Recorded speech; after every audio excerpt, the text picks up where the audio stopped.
through them.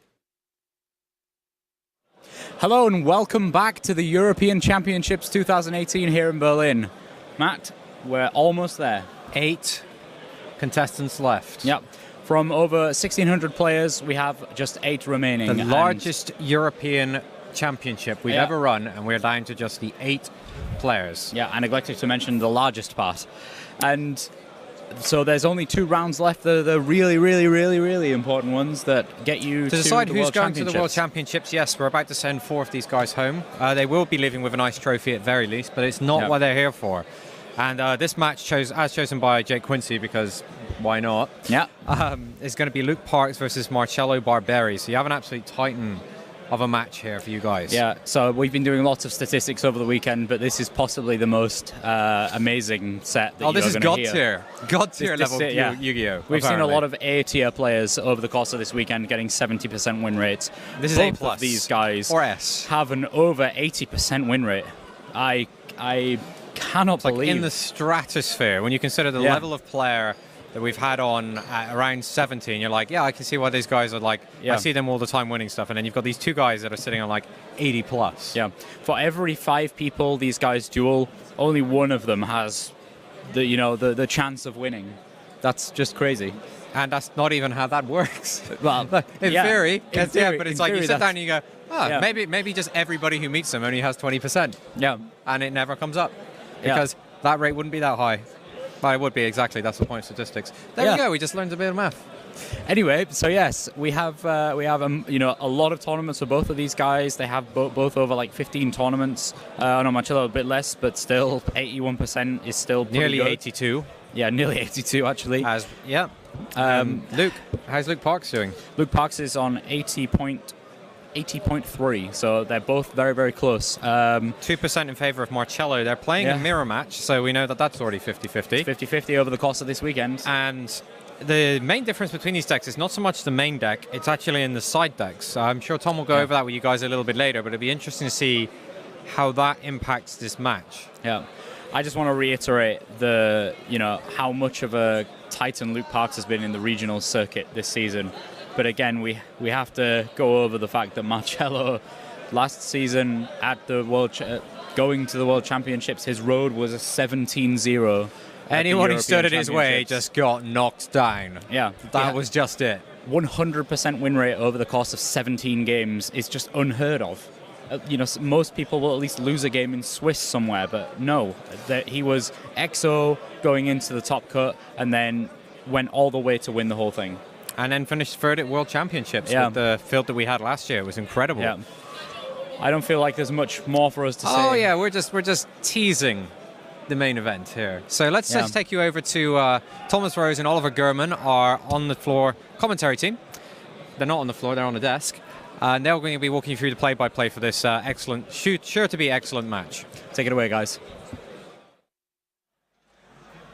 Thank you, Luke and Matt. We are hyped for this match. I can tell you guys are too. And it's very nice to see we're on opposite ends of the stage, but everybody's in a very celebratory mood and feeling like, okay, this is going to shape up to be a really nice match. Yeah, we've got 2 huge names coming up against each other.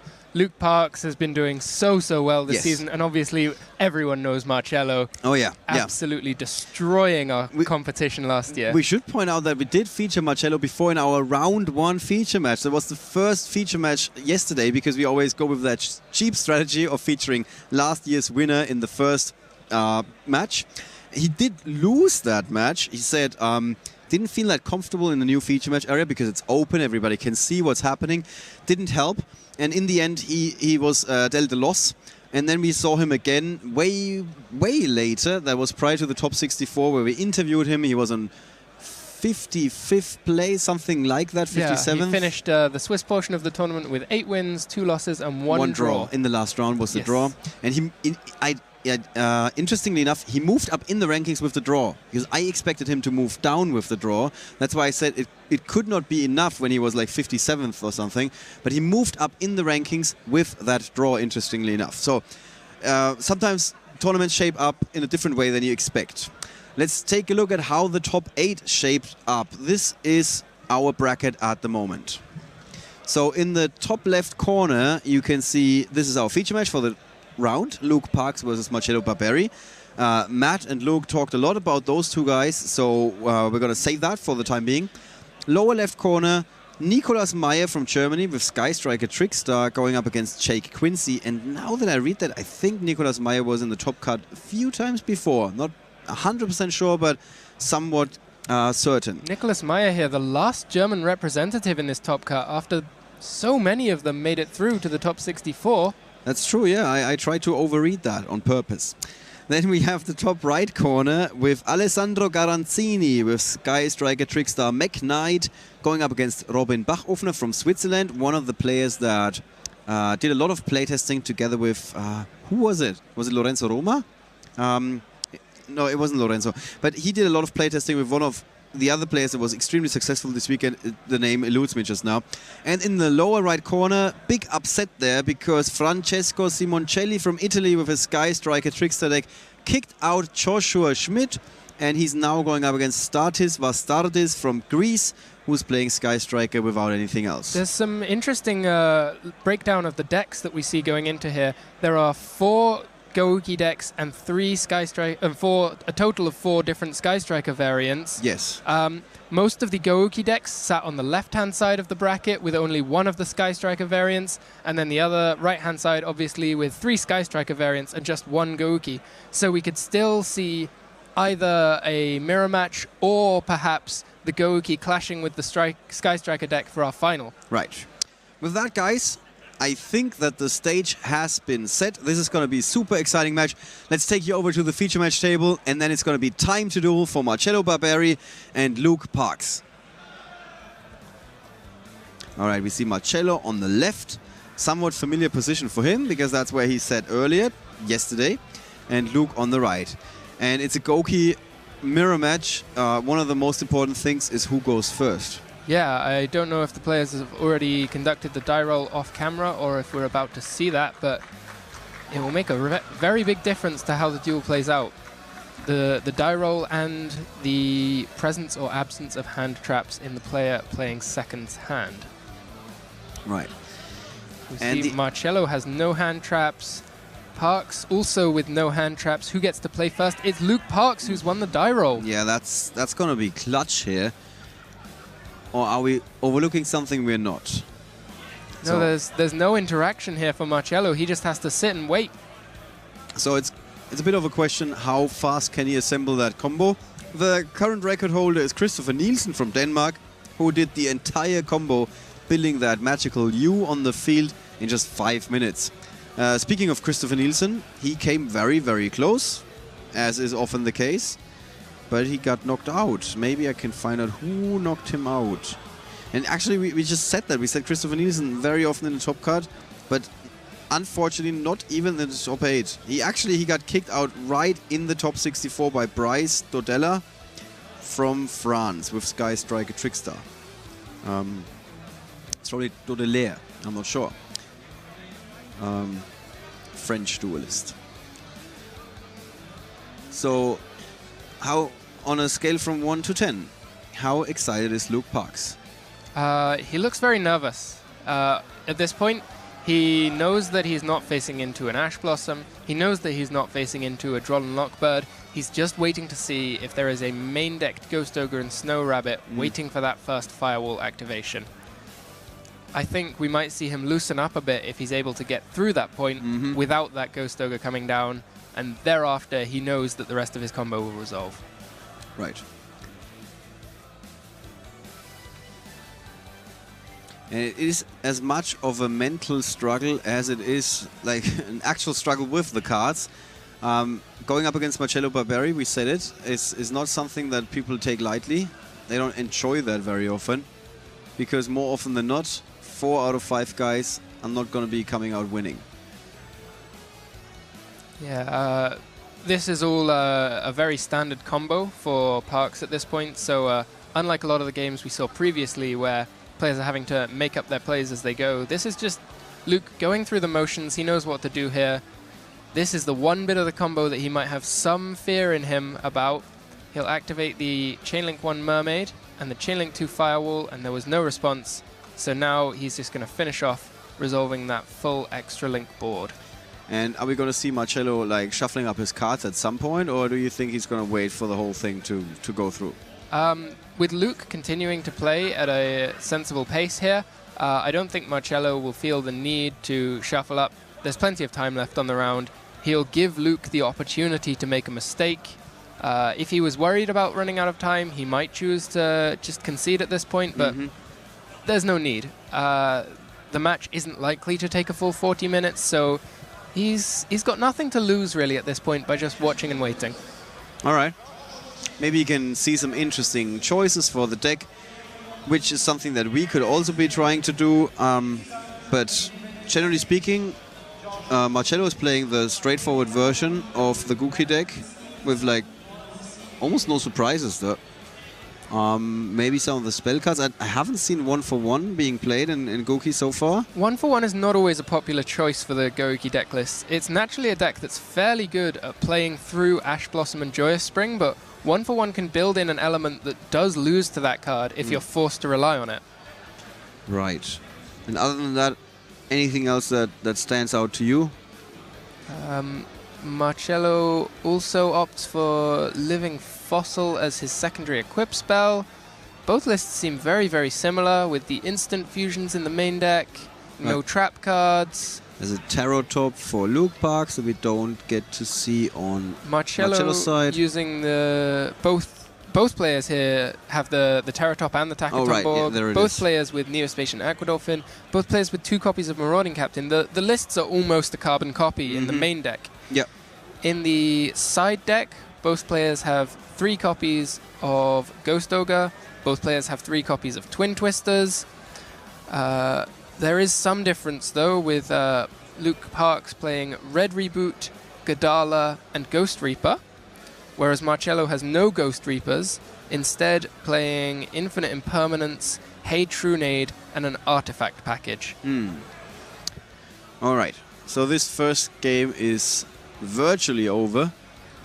And that is, of course, not good news if you're a fan of Marcello Barberi, but we get to see why Luke Parks has this high win ratio of 81%, something like that. Yeah, these two absolute titans above 80% win rates. That's not a thing that you see a huge amount of in any card game. Yeah. And if I'm not mistaken, Luke and Jay Quincy are still in competition, right? Yes, both Luke and Jake will both be on the same side of the bracket, still in the competition. Right. If they win their quarter-final matches here, they will face each other in the semi-final. Right. I'm just thinking, was Luke on the left side or on the right side of the bracket? Both were on the left-hand side of the bracket. That is correct, yeah. Okay, so only a maximum of 1 players from the UK are going to go to Worlds, but I think the UK is going to take that. And like, yeah, we're good with 1. 1 out of 2 is not too bad. But first, of course, Jay Quincy has to overcome his top 8 opponent. There will, of course, be a Worlds competitor for the UK via points qualification. So Luke and Jake here just fighting to try and get that second UK player representative at Worlds. All right. So here is the blue U. Now it's a bit like an F that is like reversed. And he goes even further. I'm running out of letters.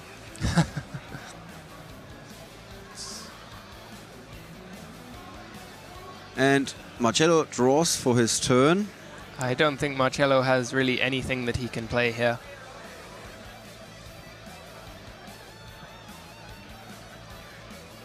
He's drawn into chunk forward.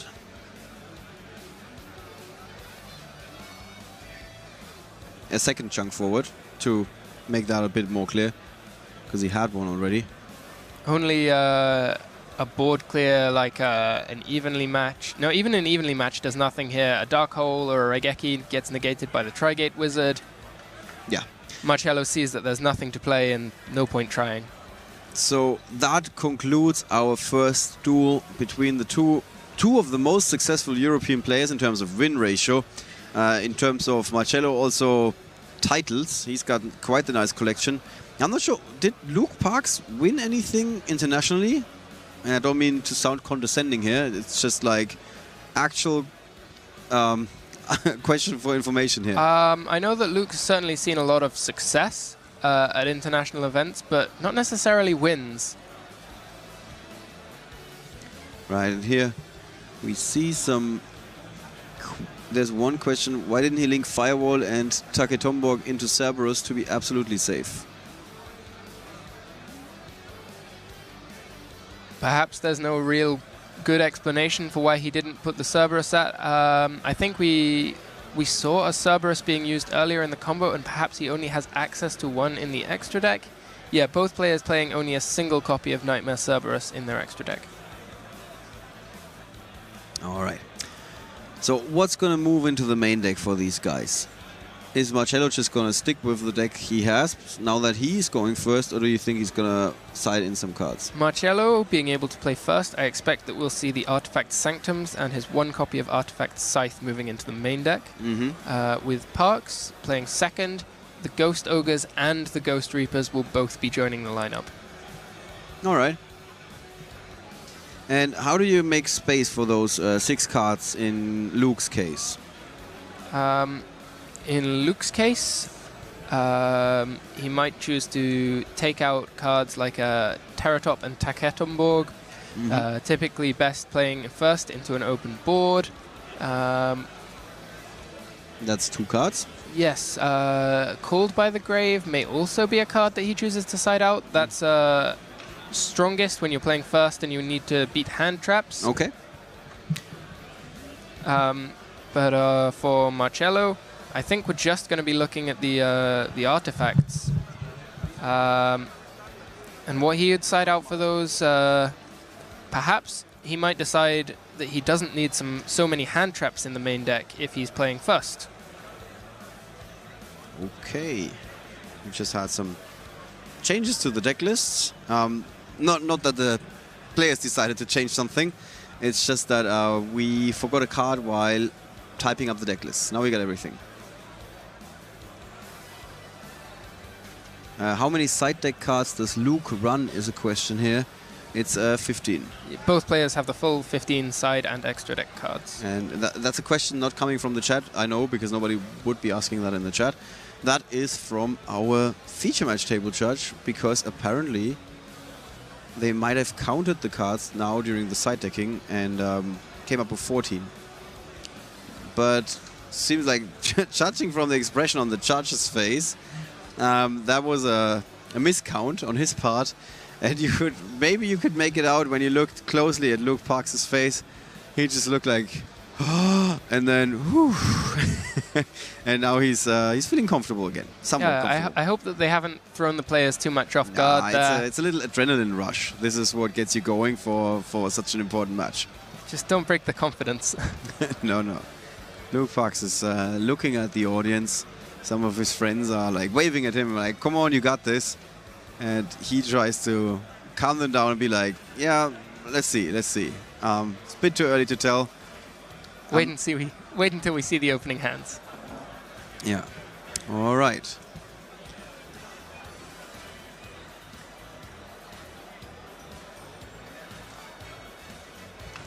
So here, Marcello will be hoping for any real access to his Assault, and Luke Parks will be hoping for as many hand traps as possible. Yes. It looks like Marcello there still with Ghost Reapers in his deck. Hasn't chosen to side those out. He knows that if he falls victim to a hand trap on an early summon, they can still be useful for preventing Parks from playing as well. Right. So I think they're done shuffling their own decks. Now they're shuffling their opponent's deck. And Marcello will be kicking things off for this second duel in our top 8 feature match. Yes.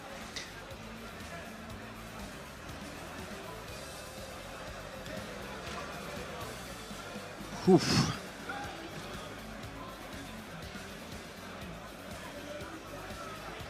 Yeah, now we have a little side discussion when we had the best format and when we had the worst format in the Twitch chat.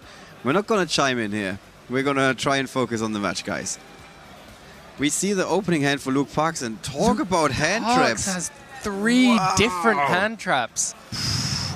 I mean, that would be terrible if he goes first. But look at Marcello. Marcello has 4 hand traps and no access to Isolde. His hand has absolutely nothing. Wow. That's so unexpected, that whole turn of events here. Marcello going first, but draws the card that says, I want to go second. So Marcello will be able to slow the game right down here. Will we see the Ghost Reaper coming down after the normal summon of Suprex to take out any copies of Isolde from the extra deck for Luke Parks? Yeah, and the question, did Marcello decide to let Luke go first? No, he did not. He just said, your turn. Marcello had no play. Yeah. And that's why he was with 5 cards in hand. And now Luke is smiling a little bit because he feels like, I think you're in the same... You're riding with the very same boat that I just entered here. However, he does have some play, and of course he's got the advantage of 1 additional card. So Luke here just able to push for 3,400 damage before he ends his turn with those hand traps, I expect. He may, of course, choose to trade in his 2 monsters to leave with just 1, putting his Ghost Reaper live, but without any Isolde in his extra deck, there's no real benefit to putting himself in that position, so... Ooh, that's very, very rough for Marcello. Did he attack? I think Luke might have just forgotten to do any damage there. And Marcello's just shaking his head. He's not happy with this hand. Oh my god, he drew into another Ash Blossom. This is just adding insult to injury. And Luke Parks can read his face. Normally Marcello Barberi is not known to give away information like that. But it's just so plain obvious what is happening here that it's written all over his face. You could see Marcello setting a card and Luke Parks immediately being like, is it my turn again? And not in a rushing way, just you could tell he feels sad to some degree. He still wants to go to Worlds. I think this has just been so rough for Marcello. Yeah. I think this is the worst draw we've ever witnessed with him in a feature match. And he's been playing some different decks. He's been playing the ABC deck when nobody else would, and it never let him down like that. Yeah, we see another card being used there to negate the second attempt for Luke Parks to resolve that MX Saber Invoker effect. But here with his normal summon for the turn not yet being used, he might want to make some link plays and start trying to search cards with the Suprex. Of course, we can see Marcello has the Ash Blossom in hand to stop that. And speaking of hand traps, Luke Parks drew into the 4th hand trap. There's a very clear I think theme in this match. Between both players, put together, we have seen a total of 3 cards being drawn that are not hand traps. Yeah, that's unheard of. So much defense, where's the offense? So Luke Parks, speaking of where's the offense, here we go. So if Luke had his wits about him at the start of the match, Marcello would be down to 800 life points at this point. I think Luke missed his first battle phase, being completely thrown off by the fact that he thought he was going first when in fact there had already been a previous turn. Yeah. Can hardly blame him, to be honest. I'm very surprised that Marcello didn't activate his Ash Blossom on the search effect in the graveyard.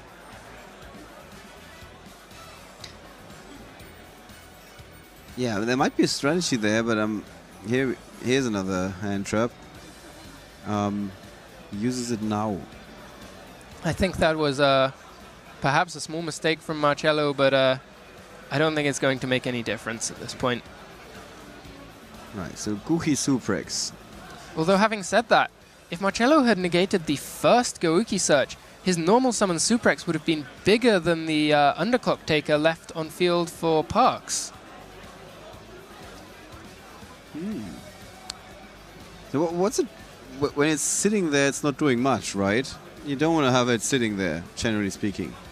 Which card do you refer to? Gouki Suprex. Suprex, no. Suprex, the idea is you will normal summon it, it will special summon another Gouki from hand and get straight to the assault. But Marcello just hasn't drawn any other monsters. What else can you do here? Here's an attack. This game is not going the way it should be going. Luke Parks has a ridiculous hand. and he has a field. Marcello Barberi had a ridiculous hand, but he didn't have a field, so that's the difference maker so far. Yeah, and we could really be seeing the other side of things if Marcello had just used his Ash Blossom on that first Gouki search, forced Luke Parks to end on only a 1000 attack Link Monster, and the Suprex would have attacked over it. Right. In a game that looked like it was over so soon, there's been potentially an issue that really changed the tide of how it plays out. So Luke Parks is not making a very amused face, but he's sitting in a pretty good spot. He's got the Re-Scorpio in hand, Knightmare Unicorn on the field, and 4 hand traps. 4 hand traps.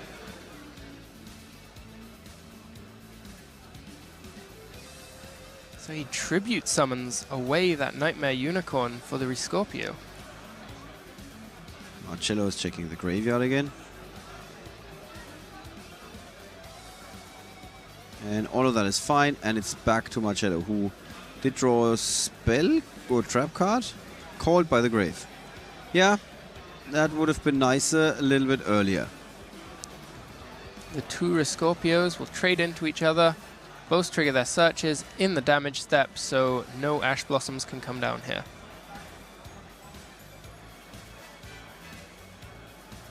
And Luke Parks is the first to find a card in Gouki rematch. And what's Marcello going to go search for? With the rematch already in hand, he'll just get a Gouki monster here. Possibly the Headbat.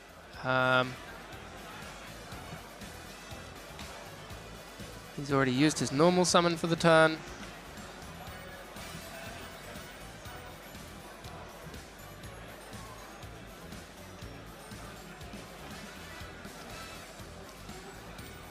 Yeah, he searches for the Headbat, and now he can activate the rematch to get the 2 Gouki names he's finally managed to put together in his graveyard out onto the field.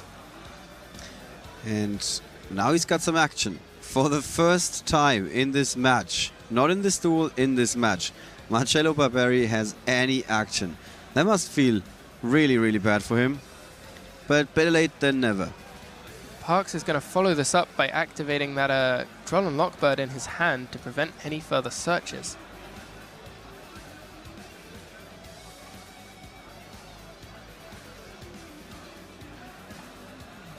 So whilst we saw a real glut of hand traps in the opening hand for Marcello being used to prevent Parks from sealing the game early, Yep. Parks has been just accumulating those hand traps in his own hand with nothing yet to negate. Yeah, he must be like, do something. I want to play my cards.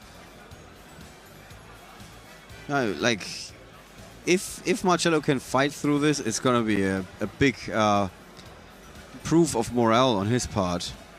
That he's not just like giving up this and be like, okay, I'm done with this. So here is... And the Called by the Grave is likely to follow here if Marcello really wants to push for this turn. Marcello's checking. He might be expecting another hand trap.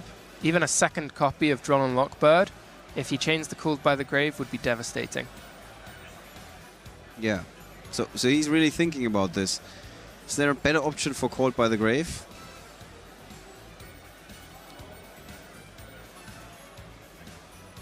He decides... He takes out the Droll. He decides there isn't. So Droll and Lockbird gets negated, basically, by that Called by the Grave. Droll and Lockbird takes the negation, but as soon as he sends for the effect of Isolde, he's going to meet that Ash Blossom, and I don't think there's anything left in his hand that can be played this turn.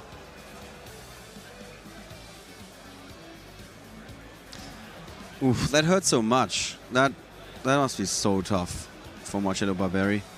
He's now checking his graveyard. He won't even want to add that sword back to his hand. There's only 2 warriors in his grave right now, his 2 Goukis. He needs to leave them there in case he gets another turn and another access to Gouki rematch.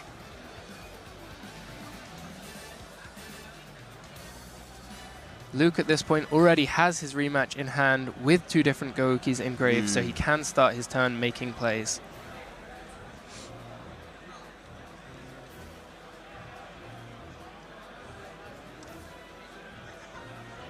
Marcello's thinking about his next play, but it is... There's no card in his hand that can be activated, but he might have wanted to bluff some options. Now, which is fair enough. I mean, it's not like he's taking a lot of time. What was the draw for Parks there? It might have been the Ibli. I didn't quite get to see it. It looked like a monster to me. Yeah, the Knightmare Corruptor. Mm-hmm. So he has some Link monsters in his graveyard already that he can summon with the effect, should he normal summon that Ibli. We know from our seat that only Ash Blossom stands between Luke Parks and taking this game here. But Luke may still be worried about playing through cards. Of course, no, Luke doesn't need to worry about a drawn Lockbird at this point, because Cooled by the Grave took out his own copy last turn, leaving Marcello unable to activate any drawn Lockbirds that he may even have in hand. Yeah. But is Luke aware of that? Oh, Luke will certainly be aware of all of the interactions with Cooled by the Grave. Both players here main decking those Cooled by the Graves, and they will have been dealing with the interactions all throughout the weekend so 5. All right. So Luke Parks is in a very good spot right now. Marcello Barberi not so much. He's only got an Ash Blossom and Joy Spring to defend himself, together with that monster on the field, of course, the Isolde. But is that going to be enough to see another turn? Luke certainly appears to be in a winning position here. He only needs to put out a very small amount of additional attack power to be able to take this game. He has access to that Firewall Dragon effect on the field. He can return cards to hand using it. He has normal summoned this turn, but he's going to be able to activate the effects in the grave of his monsters to search, as well as the effect of the Firewall Dragon on the field to special summon from hand. Yeah, it seems like that's what he's going for here. I think this is the end of the line for Marcello Barberi. I'm still hopeful for some reason. I don't want to believe in these total and absolute statements. And there's now a bit of a question what happened, I guess, by the judge. Well, we've seen mistakes being made already, but yeah, no, nothing critical in any way. Not today. No, definitely not. So at past events it was a bit different at times. Is what Tom was hinting at there. So Luke Parks is just going through the motions here, or is there anything that he could still? We've had that situation in, I think, the last event where somebody thought he had won. He told us after the match that he's done the moves that he was doing a million times. He just messed it up because in the time in the play testing he always had infinite time to do his moves, basically infinite time. And suddenly with the clock ticking down, he was making some mistakes that he wasn't used to, just because he didn't have as much time thinking. Luke is definitely looking very stressed for a man who should have absolute certain game this turn. Exactly, that's what I mean. So the question is Luke Parks going to lose it? And I'm not meaning the match or something, I just mean like his concentration, his focus, and that might cost him or end up biting him here. Well, we see some disputes going on with interactions with the judges. And there was, all I know here is that there was a verbal warning for Marcello last turn. Not entirely sure why. Maybe the judge felt like there was some slow play. Well, as you say, Marcello did take time at the end of his turn with no cards that he could activate at that point. Perhaps they felt that that was more than should be allowed. Yeah. Know that there's been some slow play occurring on the stream, and they want to tighten up how they act around that. Yeah. Yeah. Also, you want to be consistent, of course, in the way you're enforcing the rules. And I think at the moment it might be Marcello who's asking his opponent to play a little bit faster. Either it's that or it's a question about a card interaction, but I would be surprised if it's that. So maybe we can pick up the phone, our hot and rod red little telephone is what I was trying to say, and get a hotline answer from the judges at the feature match table. And the short reply is there's a miscommunication happening, or there was a miscommunication happening with what's being summoned, I guess. There may have been some issue with... Okay, so no, Thomas is giving us some more information. So Marcello basically said he had no response, and now he feels like probably feels like chaining Ash Blossom and Joyous Spring. So the question is Marcello Barberi going to be allowed to chain Ash Blossom or not? And did he indicate earlier that he has no response or that he has a response? So it's a very technical problem that is happening here. I don't imagine that it makes any significant difference to the outcome of the match, but there clearly has been some level of issues with the communication. Always in these situations, even if it is the case that the plays all have been correct so far, oftentimes things weren't quite declared as clearly as they should have been in an ideal situation, so there's some grey area that can occur in that kind of thing happening. Yeah, but I'm very confident that our judges are just going to be making sure that everybody's on the same page. If they have to rewind the game a tiny little bit to say, okay, this is where we were all on the same page, they will do that. That's a possible fix here. Although this way of rewinding it could give Marcello an advantage, because then he could retroactively use his hand trap here. But I don't think that he's got a real case to be made with my limited information that I have here. Of course, we don't have the communication at the table. Yeah, I'm not sure exactly what we're waiting on here. Perhaps there's... So there's one... Jay Hill guesses that Luke might have declared his chain links wrong, and Marcello didn't even realize that he could Ash because of that.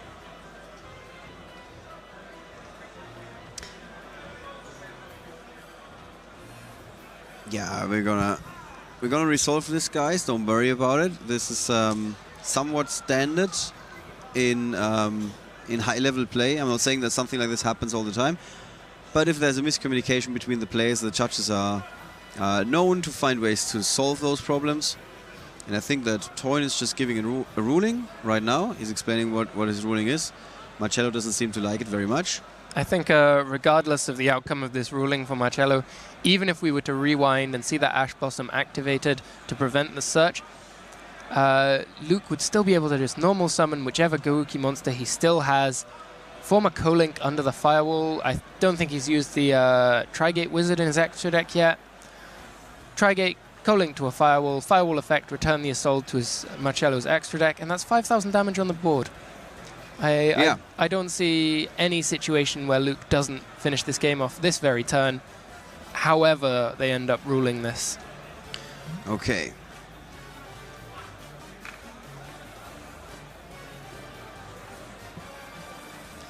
Sure. So we just had a quick communication with the judges. You can, Jan, you can bring it to us. So basically the big question is what has been happening at the table exactly? The miscommunication is that Marcello Barberi didn't ask his opponent specifically what are the chain links like. And so it was assumed that the effect in the graveyard was activated at the lower chain link, and Marcello could not respond with his Ash Blossom in hand. And then when the chain links were clarified, which basically happened during the resolution of the chain, because he didn't specifically ask before that, Luke just said, yeah, this effect, this effect, this effect. Marcello was like, yeah, whatever.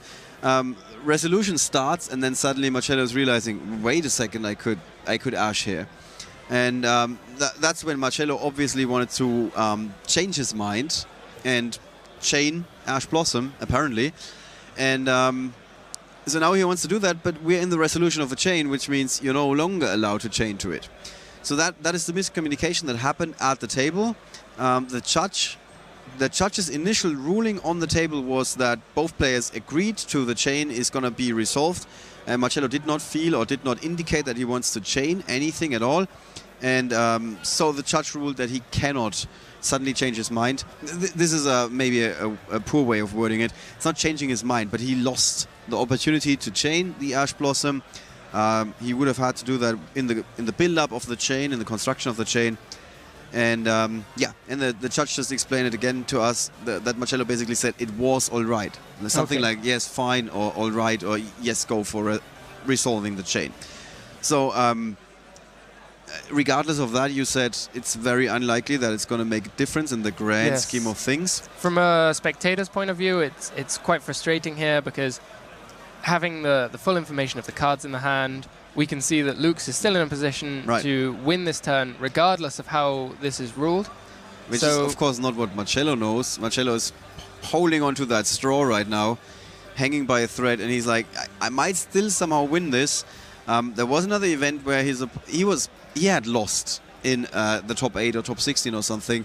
Didn't do anything. He just sat there, waited for his opponent to finish his turn, and his opponent got actually a game loss for slow playing, which eventually gave Marcello the win. So it wasn't that Marcello had been asking for the judge to hand out a ruling or to hand out a warning or something, which is also unsportsmanlike conduct, by the way. It just happened that way, and Marcello knows that these things can happen. You never know what happens at a tournament, and he's taking his chances. He wants to go to Worlds. I cannot really blame him.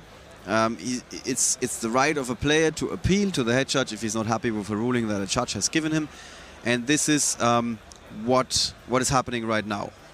So the head judge moved over to the table. We cannot take you there because both of the players have now no longer their headphones on, those magical headphones that block all the outside noise. So we cannot talk about specific cards right now or indicate that the game is over or something like that, because that would be giving one of the players, possibly at least, an advantage. There's something like 10 meters between us and the players.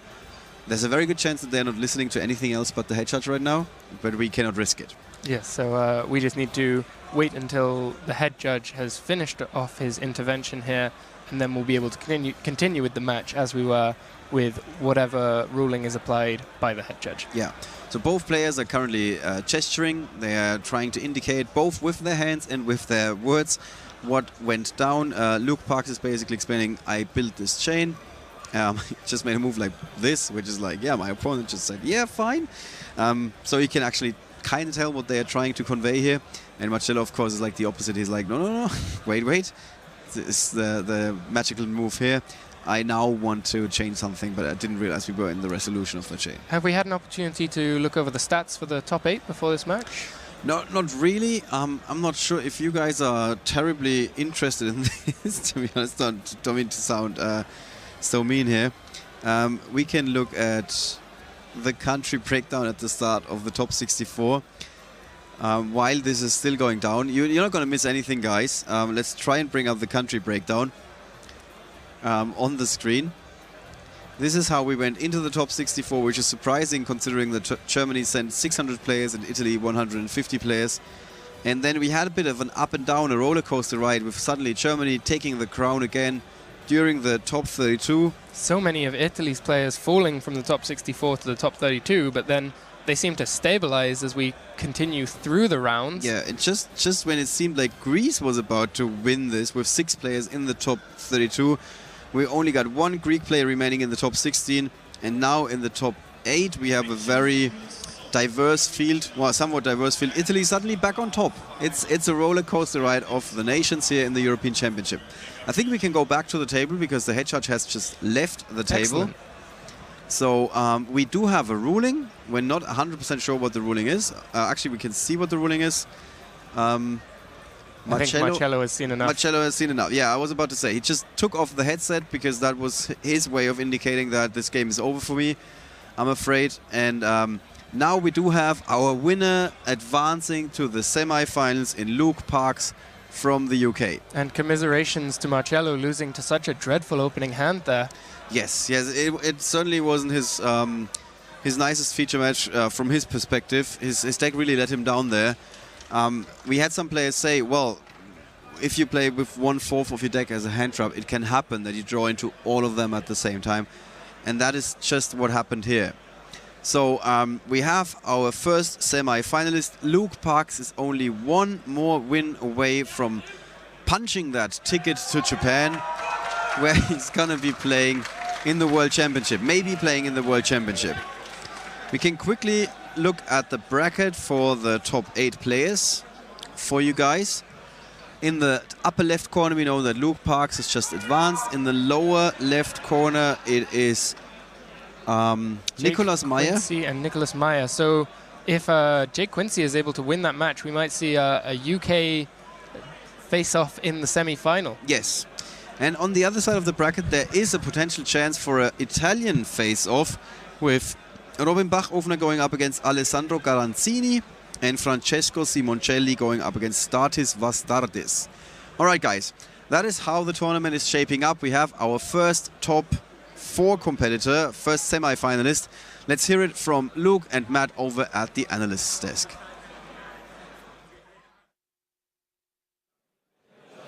Hello and welcome back. Thank you very much, Thomas and Oliver. We do have Luke Parks waiting in the wings to talk about his feature match. Matt, tell us more about it. Yeah, so we saw game 1. We saw the extra link of Doom. There wasn't really a lot. Marcello had absolutely no interaction whatsoever. Decides, you know what, takes a quick look. I'll pick up my cards. We'll try again. Yeah. And we get into game 2 and we see like really bad hands being like, well, not a lot of action being drawn by either player and a lot of hand traps. Let's bring Luke in. Come on in. You got to talk directly into the end of the microphone. Right, cool.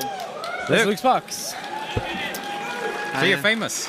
Apparently. Congratulations, making it into the top 4. There's like the 12 UK players all there. They're cheering. All my UK friends. Yeah. Just got my back. Bit of a tense game, I think, towards the end. Yeah, game 1 was really easy. He opened no hand traps clearly, and I've done that extra link about 10,000 times. So just needed to make sure that I declared all my chain links and everything was like okay. But yeah, I had Call by the Grave as well. So when I drew my opening hand and I'd won the roll, I was like, yes. I did something cool, which Tom Payne told me about, which is where if you leave yourself with the 7 monsters, rather than making the last Knightmare, they can't kaiju to out the extra link because they can't put it in a main monster zone, which is really cool.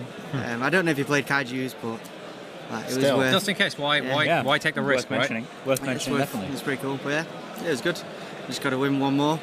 Yeah, that's always our next thing to talk about. Yeah. What, how do you feel now about that? I don't know who I'm playing, that's the problem, because it's either Jake Quincy or a Trickstar player. And Jake Quincy is obviously a really good friend of mine. We came here together, we hang out together all the time. So I wanted it to be Jake, but at the same time, for me to win, I wanted it to be the Trickstar player because it's a much easier game. And Jake already beat me in Twists. Oh, really? Okay, that's interesting. Yeah. What do you feel is going to be your best matchup then? You think it's going to be against the Trickstar? Yeah, I think Trickstar was definitely the best matchup going into the event. But today, so there's been the last 3 rounds, and then all the way up to here, I played Gouki mirrors. So and I've won 2 dice rolls. But I think I've been fortunate, like Callum Hinchcliffe said he had a dream yesterday that I was going to win Euros.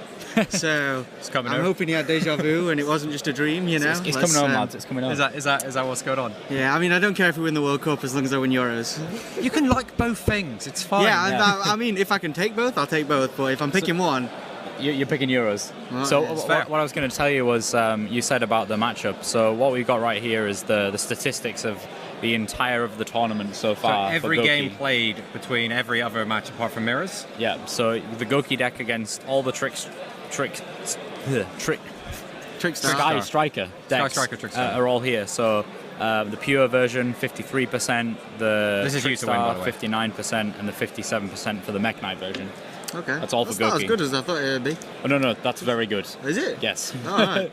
You have to imagine that's for every single Gouki player that was playing during the weekend. It's a hard deck to play as well, correctly. Yeah, exactly. Whereas, difficult match.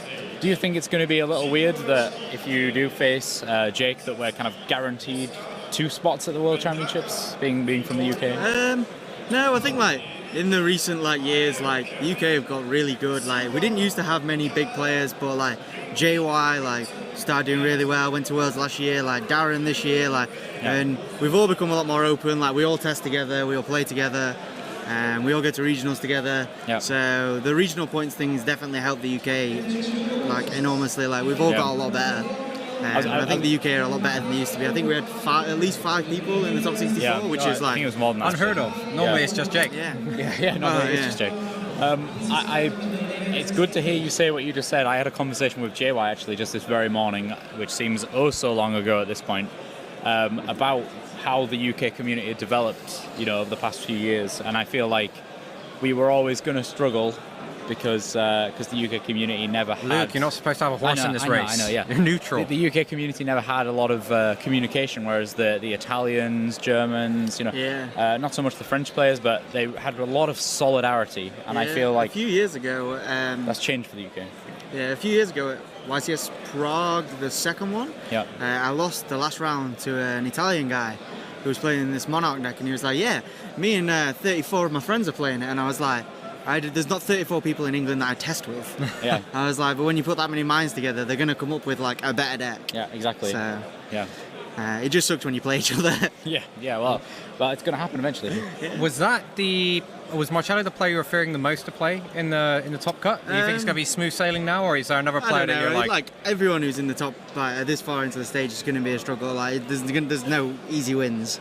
I mean, he's a big name, so I was like, oh yeah, okay. But at the same time, like I played against a lot of people, and he's just another person. Like he can not draw a hand trap, and I can draw the combo, and I can win game one. That took so much pressure off. Then I was like, okay, well I have to win 1 in 2, and I've tested through every hand trap ever known. I know like you can do the full U-link through cherries if your hand's good enough. So like once he was burning hand traps, I was like, okay, well you're on less cards. Eventually I'm going to be able to get to the Twist Cobra and Super X, which is 5400 damage. So that was quite a large amount of damage to throw in his I had face. to put a lot of damage on because of Octo Stretch. So Octo Stretch would have half the damage of when I tributed the Twist Cobra, so it had to be game without the Twist Cobra. Yeah, it's interesting you said that, after the first game you felt like, you only needed to win 1 out of 2 duels there. Oddly enough, you win 80% of your games over the course of the past season. Yeah, I've got a pretty good win record. That's God tier, by the way.